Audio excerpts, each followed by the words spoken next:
ठंडी है आज। Good morning students.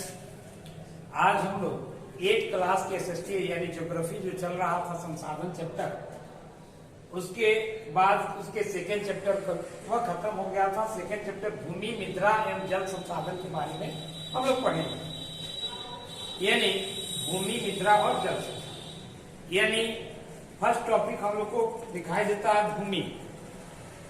तो भूमि के बारे में हम लोग इससे अछूते नहीं, यानी हम लोग तो ये भी जानते हैं कि जो भूमि क्या है, एक स्थलीय भाग होता है। स्थलीय भाग यानी इससे पहले बाबू अगर आप लोग जानते होंगे तो कहा गया है कि हमारे इस पृथ्वी यानी ब्रह्मांड में पृथ्वी जो है, जो ये पृथ्वी है, अर्थ है, इस अर्थ पे यानी 1/4 स्थल की संज्ञा दी जाती है और 3/4 जल की संज्ञा दी जाती है। उसी के तहत यानी 1/4 से थोड़ा अधिक बुक के हिसाब से पृथ्वी के कुल क्षेत्रफल के 29% भाग पर भूमि यानी स्थल का विस्तार। कितना प्रतिशत है? 29%, यानी 29% भाग पे स्थलीय भाग है। तो बाबू इसके अंतर्गत आते क्या क्या है जी? तो इसके अंतर्गत पहाड़ यानी पहाड़ी है, पहाड़ जो है, पठार, मैदानी, दलदली, मरुस्थलीय, हिमाच्छादित और वनाच्छादित रूपों में यह पाए जाते हैं। जो पृथ्वी है, पृथ्वी पे जो भूमि का प्रकार अलग अलग, पहाड़ के रूप में, पठार के रूप में, मैदानी भाग के रूप में, दलदली भाग, मरुस्थलीय भाग या हिमाच्छादित यानी वनाच्छादित। पहाड़, पठार, मैदानी, दलदली, मरुस्थलीय तो आप समझते हैं। हिमाच्छादित मतलब क्या होता है? वैसा क्षेत्र जो हिम यानी बर्फ से ढका, वह क्या होगा? हिमाच्छादित हो जाएगा। वनाच्छादित वैसा क्षेत्र जो वनों से ढका हो तो वनाच्छादित, यानी इस रूप में भूमि का विस्तार है। तो बाबू इसके अलावा हम लोग भूमि का जो उपयोग है अनेकों रूपों में करते हैं। जैसे भूमि का उपयोग सड़क और रेल मार्ग हमारा जो बना है, किस पे बना है जी? भूमि पर ही बना है।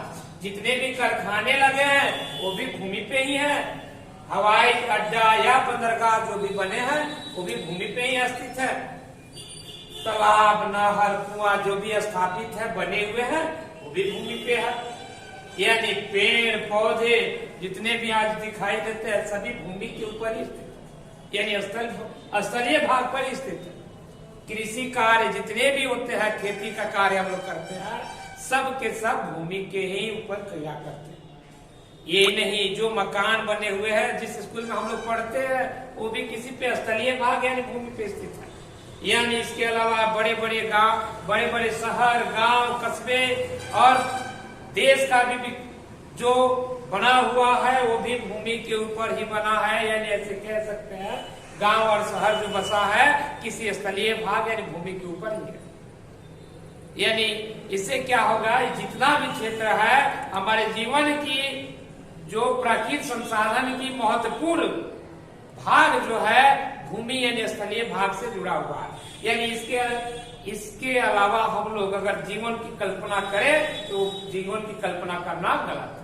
यानी भूमि हमारे लिए सबसे महत्वपूर्ण एक अंग है, जिस क्षेत्र में अगर हम लोग क्या पानी के ऊपर तो रह नहीं सकते, हमको खाने के लिए हमें पूर्ण रूप से जब प्राकृतिक संसाधन से जुड़े हैं तो अधिकांश क्रियाएं हम लोग भूमि यानी स्थलीय भाग पे करते हैं। इसलिए भूमि जो है हमारे जीवन के लिए एक महत्वपूर्ण भाग होता है।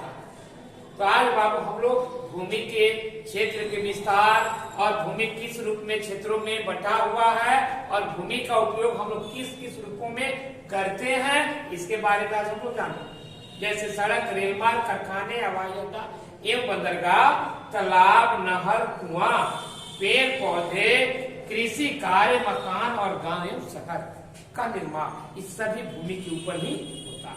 तो आज इनके बारे में बाबू जाने, इसे अच्छे तरीके से नोट बनाए, नोटबुक पे अपने लिखिए, नोट्स तैयार करें और पुनः इसको बार बार देखें कि इस चैप्टर को आप लोग को सही ढंग से समझना है।